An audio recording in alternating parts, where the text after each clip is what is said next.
अब मैं आपको समघातीय अवकल समीकरण के बारे में बताऊंगा। हम इस वीडियो के माध्यम से ये जान पाएंगे कि समघातीय अवकल समीकरण का रूप कैसा होता है और इसे किस प्रकार अभिव्यक्त किया जाता है, कैसे लिखा जाता है। समघातीय अवकल समीकरण और यहां तक कि एक साधारण अवकल समीकरण के अंदर ही एक अलग तरह का समघातीय अवकल समीकरण होता है। हालांकि हम उसे बाद में पढ़ेंगे, जो कहलाता है समघातीय रैखिक अवकल समीकरण, परंतु इसका अर्थ वास्तव में बहुत अलग होता है। परंतु अभी तो हम अपना ध्यान समघातीय अवकल समीकरण पर ही केंद्रित करेंगे और अभी हम बात करेंगे प्रथम कोटि समघातीय समीकरण की।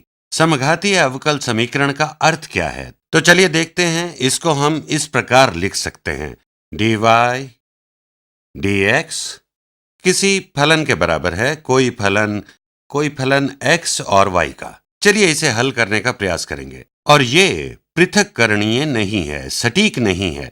तो देखा हमने, यदि ये समघातीय हो सकता है, यदि ये एक समघातीय अवकल समीकरण है, तो हम इसमें चरों को प्रतिस्थापित कर सकते हैं और इन चरों का प्रतिस्थापन इसे पृथक्करणीय में परिवर्तित कर देगा। तो आपको यह दिखाना आवश्यक है कि समघातीय होने का अर्थ क्या है। तो यदि मैं यहाँ दाहिने पक्ष में कुछ बीजगणितीय फेरबदल करूं, तो मैं इसे ऐसे लिख सकता हूं, फलन x और y के स्थान पर dy dx बराबर, मान लीजिए g, या हम कह सकते हैं बड़ा F।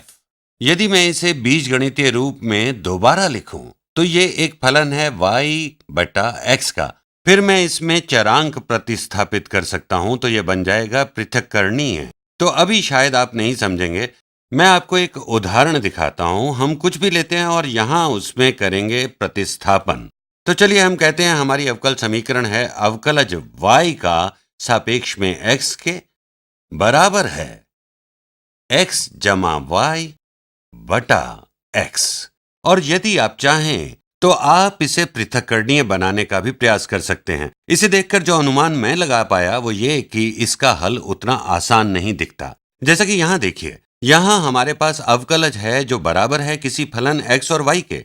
क्या बीजगणित का प्रयोग करके इसे पुनः लिख सकते हैं कि यह बन जाए फलन y बटा x का? अवश्य लिख सकते हैं। यदि हम इन दोनों को ऊपर लिखें और भाग करें x से, तो यह भी तो वही होगा, x बटा x जमा y बटा x। ये समीकरण भी समान है, जैसे dy बटा dx बराबर है इसके।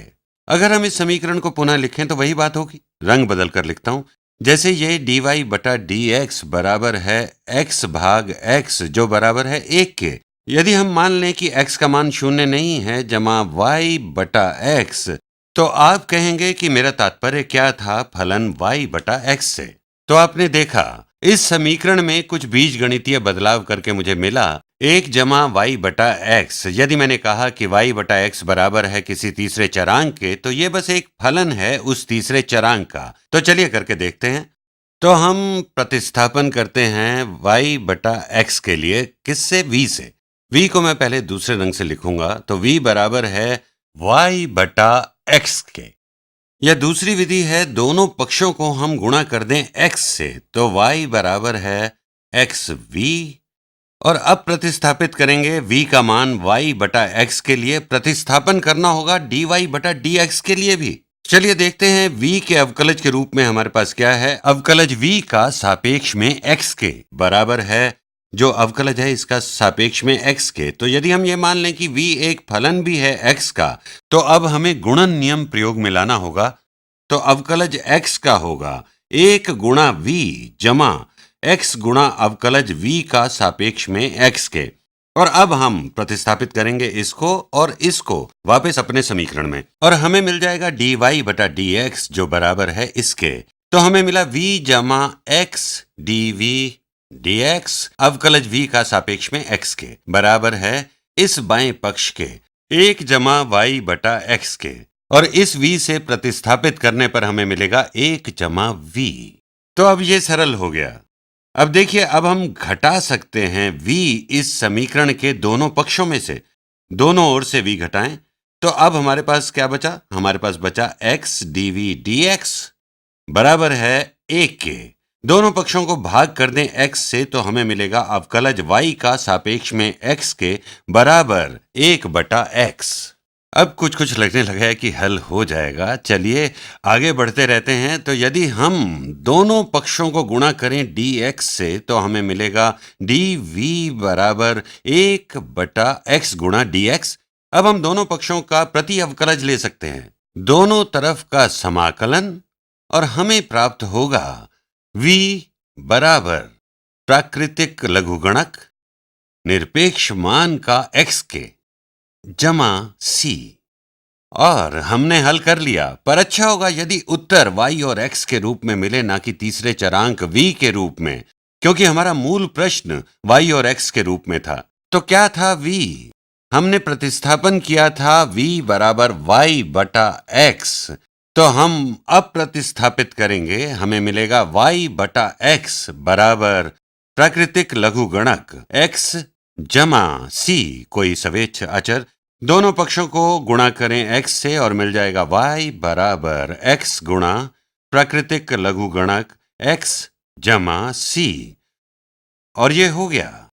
तो हमने हल किया एक अप्रतिकरणीय दिखने वाले अवकल समीकरण को ये मानकर कि ये समघाती है, और चरांक को प्रतिस्थापित किया इस रूप में कि v बराबर y/x के। तो ये बन गया प्रतिकरणीय v के रूप में, और फिर हमने हल किया। फिर हमने वापस अप्रतिस्थापित कर दिया और तब हमें उत्तर मिला। आप स्वयं इसका सत्यापन कर सकते हैं कि y बराबर है x प्राकृतिक लघुगणक के निरपेक्ष मान का। माफ कीजिएगा, वास्तव में y/x है प्राकृतिक लघुगणक x जमा c का। यदि इन दोनों पक्षों को गुणा करें x से तो उत्तर क्या होगा?